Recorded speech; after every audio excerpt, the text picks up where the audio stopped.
Hi there, welcome to Lifting for Science. This is your host, Aslan, the quantum driver, and I'm on the phone with Danny. Danny, can you hear us? Yes, I can. Hello. Hi there. So this is the first video I've done in this particular configuration, so it'll be interesting. You can actually see the lamp on the trial. I think you'll find this interesting. So this light here to my right is one of the core pieces of our research, and we'll be discussing that as we move along. And actually, we're making this video today about the upcoming Science of Consciousness conference held in Tucson in Arizona in April. And our group, if I'm not mistaken, Danny, you can confirm this. We've already been given verbal confirmation that we're going to be giving a installation. Is that correct? That's correct. Yep. And So I was going we'll to, be Danny, could you tell our viewers, listeners, a little bit about your experience with the TSC and what people can expect and why you've participated in the past? Yeah, sure. So there's a whole bunch of conferences related to consciousness and the problem of, what is it? Why is it that we have subjective experience and people working on this from kind of all different angles? So there's TSC, which stands for the Science of Consciousness. It actually was called Tour de Science of Consciousness up until 2016 when they finally said, okay, we're there. We're now doing the science of consciousness. But what I like about that, as opposed to, I do like the other conferences I've been to, but this one really stands out because it integrates every single approach. So you'll get people ranging from full materialist, like skeptic, to people that are a little more out there than I am, if that makes any sense. And so you get all these different approaches. It's science, but it's philosophy that integrates, and they have art installations there, which I really like. They have the experiential aspect that they really favor, and they also do all And kinds of social events. that's where we're participating Community. in, right? That's the so far, that's what the art Yeah, installation. yeah, exactly. And yeah, what I really like is that they emphasize this integrative approach that we really need all perspectives to be. We're going to solve this problem of consciousness and subjective experience scientifically, but just really emphasizing the experiential aspect and the sense of community that we build. It's just unlike any other conference I've been to. So yeah, that's my experience, and that's why I keep going back and probably will continue to go back. Excellent, excellent. And now we've both submitted abstracts, and the results are not out yet, but we're for sure going to at least give a presentation at this point. And I'm confident that our abstracts will be given at some either a talk or a poster session. And regardless, our installation gives us the opportunity to also be presenting our research and data. And what I submitted was a continuation, actually, of a paper or a concept paper called Aslan's Razor and Spatial Relativity, which can be downloaded from academia.edu. So if you go to academia.edu, just do search for Aslan's Razor, ASLAN, and that'll come up. People can download the posters. And in this concept, I created there's two concepts within this theory that are paramount: anthromemoration and spatial relativity. And both of them we've been exploring through this Lifting for Science project, and with tremendous results. So we're going to be presenting the results kind of piecemeal, I think, in these videos that we'll be making, but we'll be doing a comprehensive presentation at the TSC during the conference, at the installation, and hopefully during either poster sessions or presentations. And so the research, here in the car, every drive is a part of the experiment. And we've been able to develop, I think, a combination of technologies and sort of just methodologies, the approach to create what I call the ultimate rideshare experience. And we want to be able to enable other drivers and people, not just rideshare drivers, anybody with a car, to incorporate this into their cars for a number of reasons. One, it's kind of a cool experience. Driving can be very stressful, and this is a way to de-stress the environment.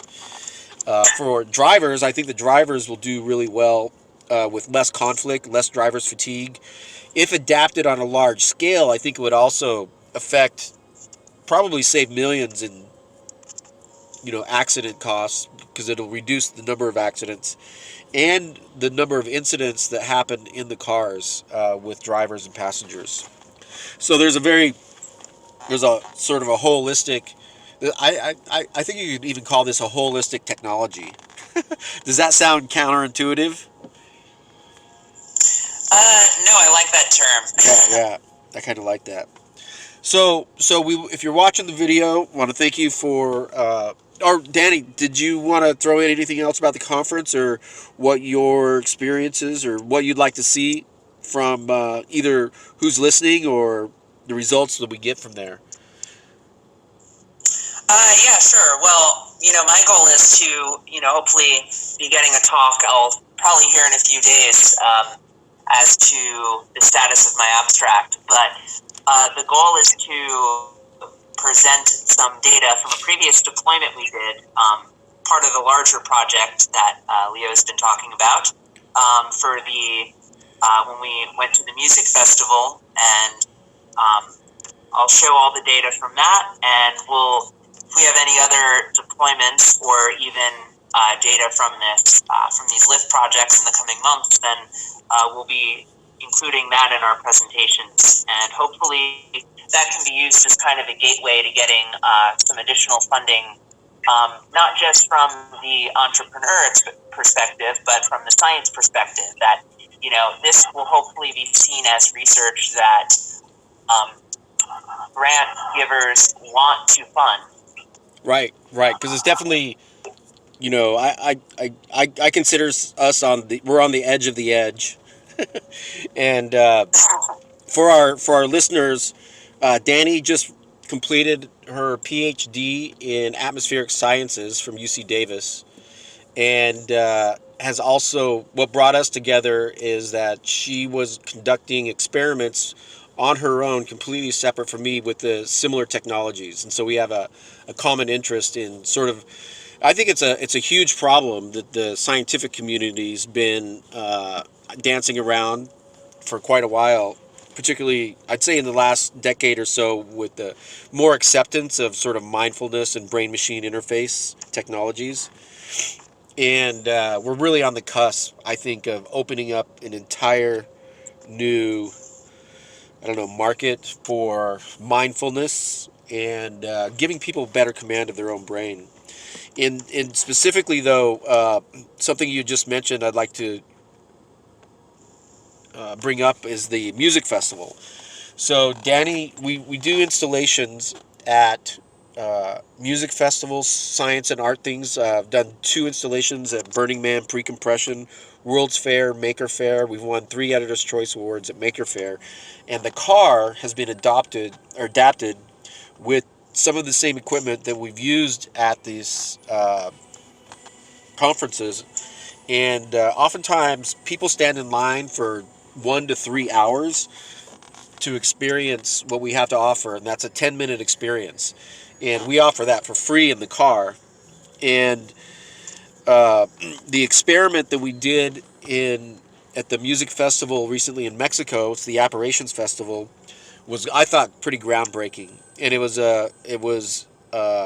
validation in many ways for what we're doing here in the car, just working with this technology in general.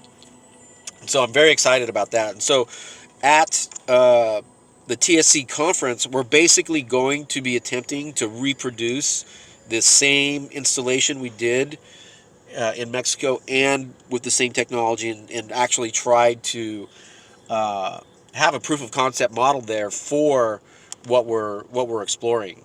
And because a lot of I see this, a lot of theories are speculative in nature, and they have no way to test them. You know, a lot of like consciousness theories. And what's unique about us is Danny and I both have a passion for field research. So we're not in a controlled environment where we have absolute control of every single variable. What we're interested in, or what I'm interested in, I think Danny is as well, as the field research aspect. There's an exciting factor in there. Is you're dealing with randomness. You don't know. None of us live in a controlled environment. We don't live in science labs. And so when you are restricted to a science lab and all this, I think it sort of breeds, what would you say? It makes it a breeding ground for wide speculation, and in the real world, we don't have room for that. We have to deal with actually what's working, and the results we get on a real world and in a real world environment. So what we're looking at is ways to utilize these technologies in a mindful manner to improve people's lives, and in many ways give us better command of our own brains. Does that sound about right? Yeah, that sounds right to me. Cool. All right. So I just wanted to cover that. We're going to post this. If you're interested in participating in the Lifting for Science project, you can do so by just visiting our website and subscribing to the Anthro Murmuration playlist, Spotify playlist. That's one way. And if you visit our essential gear page and outfit your car with some of that gear, that's a great way to get started. Doesn't matter if you're a Lyft driver or not. Um, I think every car should be outfitted like this because it's cool. It makes for a comfortable ride, and once you experience it, you're gonna want it over and over again. I think that's it. So we'll be soon setting up a Patreon page. So if you want to help or even join us in the effort, just visit the websites, hit like, and make any comments you have on the videos. We'll be answering those, and share it with anybody who you think might want to or should try driving for Lyft, uh, or anybody who's really interested in consciousness and the nature of reality. Danny, you got anything else up before we sign off? No, I think that pretty much covers what we're going to be doing in the next few months. So Great. All right. yeah. Well, let's hope this video works out, or this records right. And until next video, peace.